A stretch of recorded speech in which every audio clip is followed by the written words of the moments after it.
Thank you for participating in this on-demand learning session sponsored by Student Life Studies. We hope it gives you more insight into assessment in student affairs. This session is about designing survey questions. I'm going to give you several common question types that are used in surveys and some tips on creating good survey questions. But for more in-depth learning, please contact Student Life Studies because we would be happy to help you. First and foremost, survey question design takes practice. Always consider your audience and the participants who you want to get information from. Think about their time commitment, their knowledge level, and really their commitment to giving you that information. It's really about them and what they have to offer and how you can encourage that participation. Determine what you really need to know, not just what you want to know. This is going to really help you focus on the information that you need to gather and not worry about some extraneous things. So really focus on the information that you need to know and think about how you're going to use that information to take action based on the results you get. So for every question and for the survey in general, really focus on that key piece of what you need to know, not just what you want to know. This is also going to help you minimize the number of questions. Again, going back to your audience, you don't want to ask them to answer more questions than they need to and get really involved in a really long survey, because most people these days don't want to take the time to spend more than, let's say, 5 or 10 minutes responding to a survey. As you think about the overall survey, create a logical order of questions so it makes sense, again, for your audience to read and follow through with what you expect them to do. So you might start with some easy questions first and ask sensitive questions later. So by the time they get to those sensitive questions, they may already be engaged and be more willing to give you more sensitive information. And again, group like questions together so it makes sense to the reader what you're asking them to do. And then before you even get started, think about how you're going to analyze the data and share the results with your stakeholders. So a really simple question type is a yes/no, and that's used when there are only 2 responses. So either a condition exists or it doesn't. That said, consider if there needs to be a third option of a don't know, not sure, a maybe, because your respondent may not actually have an answer to that question. So in the examples that are provided, are you at least 18 years old? Yes or no. So that's pretty straightforward and simple. Did you visit the health center in the last year? Yes, no, not sure, because now you're asking someone to remember what has happened in the last 365 days, and they may not actually remember whether or not they visited the health center in the last year. And then, do you agree to participate in this research study? I agree, I disagree. So again, only 2 options. If they agree, for example, then they would be entering the main part of the survey and respond to the questions. If they disagreed about participation in the research study, it would take them to the end of the survey or remove them from that study. So in that case, again, there are only 2 responses. Now, when you have this type of question, that could lead to follow-up responses. So in the example about visiting the student health center, if they answered yes, you might have a series of questions that you want to know about their experience or their satisfaction or kind of what their health conditions were. So following up with those questions. And if they didn't visit the health center in the last year, maybe you end the survey for them, or you might want to know what the reasons were that they didn't need to visit the student health center. So pretty simple and straightforward. Another pretty common question type is a scale question. And this is used when there's one right answer on a continuum or one answer on a continuum that you want participants to choose from. With this type of question, you need to decide whether you want a not applicable option. So it may not be relevant to that particular person answering these series of questions. So you want to be sure that you're not forcing them to answer a question that is not applicable in that case. And again, determining if you want a neutral option.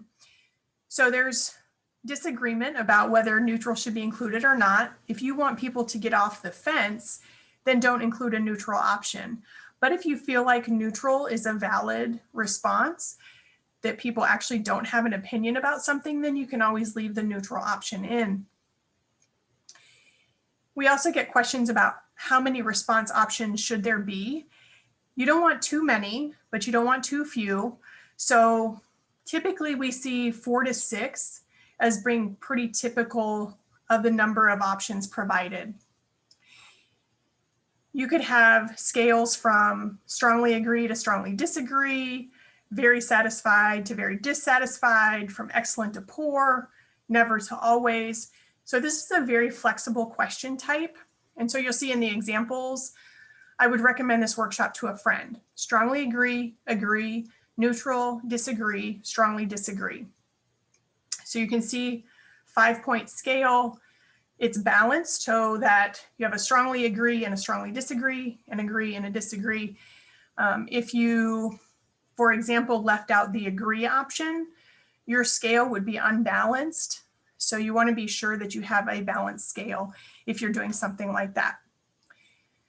The next example, how many times did you visit the rec center in the last 7 days? So you're being specific about the period of time that you're asking them to remember, and you want to know a specific answer.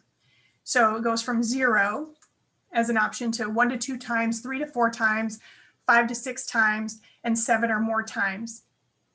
So you want to be sure that your responses are mutually exclusive. So you wouldn't have a 1 to 2 times and a 2 to 4 times because your responses would overlap. You also see in this case, 0 is separated as its own response option, and then 7 or more times includes if people go 7, 8, 9, 10, etc., number of times. So you see this is pretty flexible, has lots of different options for you to use, and is a pretty common question type. Similarly, a choose one, it's like a scale question, but it doesn't necessarily have an order to it. But again, your responses should not overlap. So examples for this might be, what is the primary reason you chose to live on campus? Convenience, cost, my parents wanted me to, safety, ability to make friends, and other. So people would have an option to write in if the above responses didn't fit for them. But again, by saying primary reason, you're asking them to choose one of those responses. In addition, you might have something like the second example, which residence hall do you currently live in? Albertson, Douglas, Jones, Thomas, Warner. So let's say those were the only 5 residence halls on campus. And so you're asking people to choose. They would only be living in one residence hall. And in this case, they're listed in alphabetical order, which is a logical way to list residence hall names. And so you want to be sure when you're thinking about this, putting the responses in some sort of logical order. Then we move on to choose all that apply. So there might be questions that you're asking where multiple responses can and do answer the question that you're interested in. And you need to decide if you want participants to select X number of responses or all of them. And it also depends on the length of the list you have. Again, you don't want it to be too long, but you don't want it to be too short. So in these examples, you'd have instructions of, are they selecting all? Are they selecting 3? For example, so what are the reasons you chose to live on campus?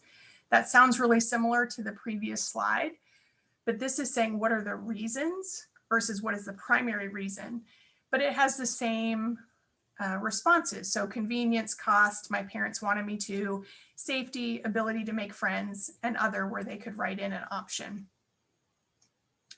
One that's fairly common when you have some sort of event or a program and you want to know how students found out about it.